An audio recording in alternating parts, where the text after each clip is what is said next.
There isn't a state across America that doesn't have agriculture.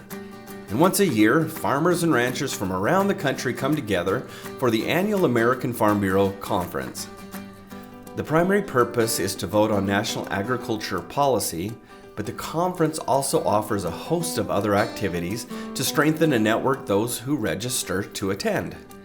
A new city each year hosts the event. For the first time in the organization's history, Puerto Rico was given the opportunity to host this conference in January of 2023. Some states choose to visit local farms before or after the convention. This year, those who chose to attend from Idaho visited 2 farms. The first farm was a coffee plantation named Hacienda Munoz. There they learned about the history of coffee bean production. This farm operates on 30 acres of high moisture farmland. Although coffee is their mainstay, they diversify by raising papayas, pineapples, lemons, and chocolates. Participants not only got to walk through the farm, but got up close with some of the machinery, and of course close to the coffee beans. Second, participants were pulled in farm trailers to learn about the Finca Don Manuel farm. One of the tour guides was the owner of the farm himself, who explained what it took to be successful to grow plantains, a mainstay in Puerto Rican agriculture, along with papayas, pineapples, and pumpkins. This farm covered approximately 320 acres. The owners explained how being separate from the mainland United States provided different advantages and certainly some challenges. Puerto Rico had recently been devastated months earlier by a hurricane. Restoring power generation was a huge issue.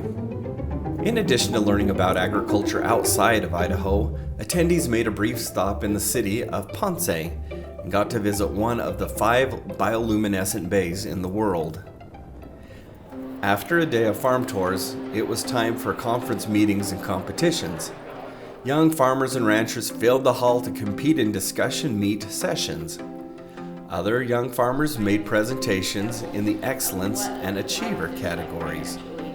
Idaho was extremely proud of their young farmer and rancher participants, Jasa Fillmore, Chase and Lacey Nilsson, and Andrew Mickelson. A host of agricultural-related workshops and learning sessions were held from experts from all around the country. In a more casual session, networking with an assortment of agriculture people was provided in a trade show. The trade show has agriculture booths, but all of it surrounds a stage where more experts and panels discuss national agriculture policy and issues.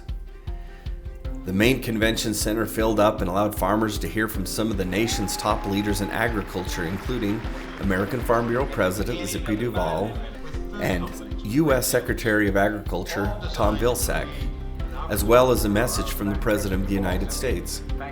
Of course, Idaho was part of the pageantry of this event. The convention is educational, but it's also fun.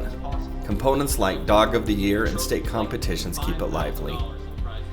Now, farming's not easy, and a greater emphasis at the state and national level has been placed in recent years on emotional health of farmers and ranchers. 2 keynote speakers entertained the crowd while talking about self-care and perseverance. One speaker was Big Kenny from multi-platinum recording duo Big and Rich, who talked about hitting bottom and persistence in the music industry. Later, Bert Jacobs from a company called Life is Good spoke on recognizing goodness and resilience through life's storms. As mentioned in the beginning, the most important portion of the conference was the policy development process, where voting delegates from Idaho join their counterparts from other states to debate and then vote on national policy for the American Farm Bureau Federation. The beauty is that all policy, even at the national level, must originate from a Farm Bureau county. For those living in Idaho, a great opportunity waits in January of 2024. The American Farm Bureau Convention will be held in Salt Lake City, Utah. Close proximity will allow easier travel for Idahoans to experience this national event. Please watch for more information to come in 2023. We'll see you there.